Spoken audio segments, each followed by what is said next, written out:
কি ইচ্ছে রয়েছে? আমি ডাক্তার হতে চাই। পড়াশোনার পাশাপাশি আর আমাকে খেলাধুলো ভালো লাগে, আর একটু পেইন্টিং করতে। খুবই কষ্টের মধ্যে পড়েছে, অভাব অভিযোগ খুবই অভাব। এই অভাবের মধ্যেও কষ্ট করে পড়ে। আমি যতটা পারতাম সকাল সন্ধ্যা হলে ওকে পড়ানোর চেষ্টা করতাম। যতগুলো আমার স্টুডেন্ট আছে তার মধ্যে এই হচ্ছে সব থেকে ভালো রেজাল্ট করতে, উপস্থিতিও খুব ভালো এবং মনোযোগ দিয়ে ক্লাসগুলোও করতে।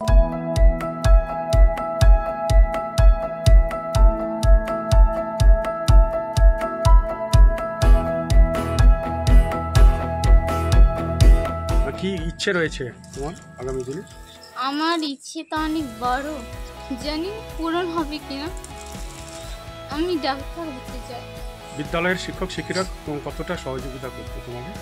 শিক্ষক শিক্ষিকারা আমাকে অনেক ভালোভাবে পড়াশুনো শিখিয়েছেন, অনেক শিক্ষা দিয়েছেন। তারা আমাকে সব সময় সহযোগিতা করতেন। এমনকি মাধ্যমিক পরীক্ষার আগে তারা যেভাবে আমাকে সাহায্য করতে পারবেন সেভাবে অনেকটা চেষ্টা করেছেন। তারা অন্যান্য অনেক বই নিয়ে অন্যান্য লেখকের আমাকে দিয়েছেন এবং সেগুলো পড়ে আমি অনেক খুশি হয়েছি এই ভালো রেজাল্টে। কতক্ষণ পড়তে তুমি বাড়িতে? আমি পড়তাম 4 ঘন্টা থেকে 5 ঘন্টা। পড়াশোনার পাশাপাশি আর কি ভালো লাগে তোমাকে? পড়াশোনার পাশাপাশি আর আমাকে খেলাধুলো ভালো লাগে, আর একটু পেইন্টিং করতে।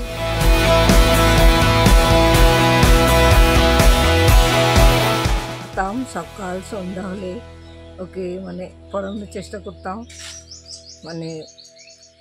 যাতে সবসময় ও পড়াশোনার মধ্যে থাকে। আর নিজেও পছন্দ করতে পড়াশোনা, চাহিদা ছিল। আমিও সাহায্য করতাম, ওরও চেষ্টা ছিল।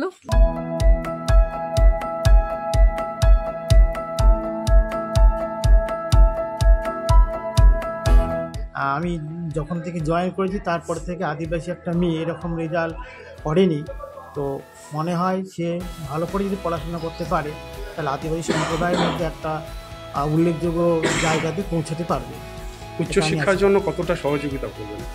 উচ্চশিক্ষার জন্য আমাদের তো বিদ্যালয়ে সায়েন্স নেই, ওকে সায়েন্স করতে গেলে পরে হয়তো বাইরে পড়তে হবে। এবং আমাদের শিক্ষক মহল থেকে ও যেহেতু পরিবারও দুস্থ, আমরা সাহায্য করতে পারি।